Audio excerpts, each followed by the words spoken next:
the center of the great city was Luxor Temple. Leading up to it, a grand avenue of sphinxes nearly 2 miles long. Luxor Temple was built over a century or so by a number of different pharaohs, including the famous Tutankhamun.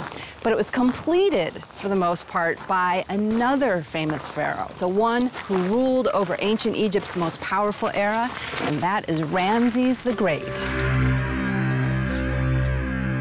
Ramses the Great ruled Egypt at the height of its imperial power for 66 years, during which time he erected numerous colossal statues glorifying himself, and built more magnificent monuments than any other pharaoh.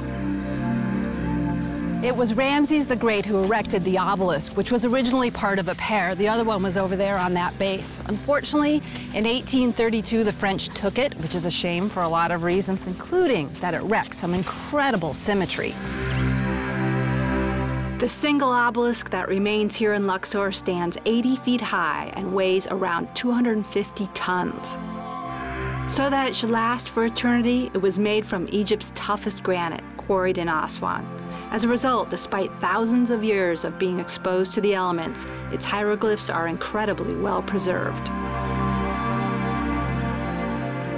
It's amazing to think that this obelisk took the same journey I have, starting in Aswan, ending here in Luxor. Imagine what it was like all those years ago. 250 tons of granite loaded onto barges, sent downriver, somehow hauled up the riverbank, and then the daunting task of erecting it. Hundreds of people, a lot at stake. Imagine if it had all come crashing down.